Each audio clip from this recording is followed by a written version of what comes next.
Good morning, everybody. I am your grateful neighborhood addict named Connor, and this is today's Daily Reflection. July 12th, Giving Up Center Stage. For without some degree of humility, no alcoholic can stay sober at all. Without it, they cannot live to much useful purpose, or, in adversity, be able to summon the faith that can meet any emergency. 12 Steps and 12 Traditions, page 70. Why do I balk at the word humility? I am not humbling myself toward other people, but toward God as I understand Him. Humility means to show submissive respect, and by being humble, I realize I am not the center of the universe. When I was drinking, I was consumed by pride and self-centeredness. I felt the entire world revolved around me, that I was master of my destiny. Humility enables me to depend more on God to help me overcome obstacles, to help me with my own imperfections so that I may grow spiritually. I must solve more difficult problems to increase my proficiency, and, as I encounter life's stumbling blocks, I must learn to overcome them through God's help. Daily communion with God demonstrates my humility and provides me with the realization that an entity more powerful than I is willing to help me if I cease trying to play God myself. Hi everybody, happy Sunday. Let's jump right into today's reflection. So we've talked a lot about humility in the past few days.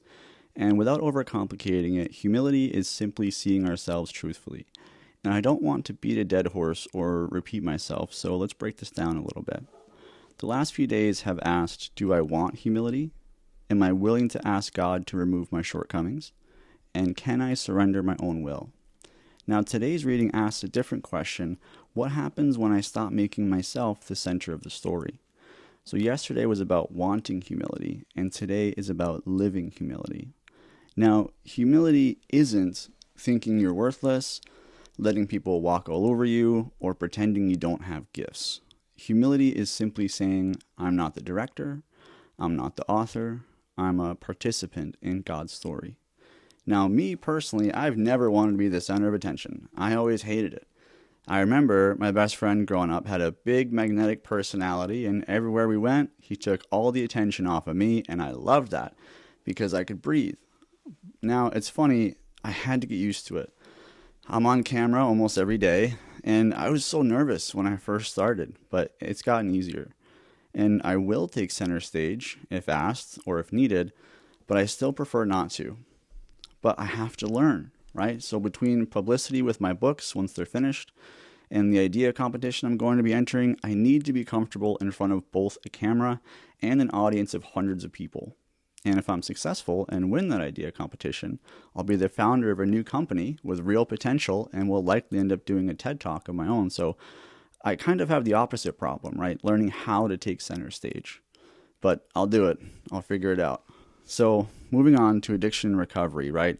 Addiction taught me that everything was about me, my feelings, my plans, my pain, my comfort, my timing. Me, not what I was doing to anyone else. Now, I realize I am not the center of the universe. Yeah, recovery taught me that. Or should I say, reminded me of that. I've never had an issue with the idea of a higher power who actually is the center of the universe. And thank God that's not me, by the way. I just didn't know him very well. And recovery taught me that also. So let's move on to the steps. What is this step trying to teach me? Well, the reading says that humility allows us to depend on God to overcome obstacles. And that much is obvious, so let's go one level deeper. This is a nice little quote from the 12 Steps and the 12 Traditions. Without humility, we cannot summon the faith needed to meet any emergency. Now that tells us something else too, that humility isn't just for peaceful days. It's training for difficult ones. Because when life falls apart, the proud person says, I have to fix this. And the humble person says, God, I can't do this alone. Please help me. So how does this prepare me for the next step? Well, step 7 isn't merely asking for shortcomings to be removed. It's accepting our proper place too. Not above everyone else, not beneath everyone else or anyone else, simply beneath God. And that posture makes change possible. And step 7, being an action step, this is where we make the change to our behavior. And that takes humility too. So let's move on to faith. What is God teaching me through this? Well, in the words of John the Baptist, he must increase, but I must decrease.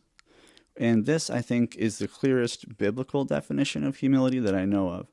And in that sense, the goal isn't becoming less valuable. The goal is carrying less weight. And those are two very different things. And that realization doesn't make us smaller, it makes us lighter. Also, God opposes the proud and favors the humble. You know how the good guy always wins in just about every story with an archetypal hero arc? Well, the good guy is almost always very humble too, to a fault even. The bad guy, not so much. Think David from the Bible or Jon Snow from Game of Thrones. And this is actually more than just a pattern that sells. It's evidence of a covenant with God in the battle of good versus evil. And when we free up space inside of us that pride fills, we allow room for God to fill it instead. That's why the good guy always wins, because God is doing the heavy lifting. So what's one takeaway to carry into today that inspires hope? Well, God will always listen to your prayers. They never get lost, and He's never ignoring you. It's easy to mistake not yet or I have something else better for you for no. Just know that He loves you and cares about every minute detail of your life, and that will never change. Now, a quick note for the newcomer, the most important person in the room. I know we've been doing deep dives into some of these terms, but a really simple way to remember them is this. Humility says, I'm not God. Faith says, but God is here. And surrender says, I don't have to carry what only He can. So, one quick question to leave you guys with. What have I been trying to do myself that I can ask God for help with today? Thank you so much for listening today and for allowing me to be a part of your journey. I am your grateful neighborhood addict named Connor, and I'm wishing you another day gratefully sober. Until tomorrow.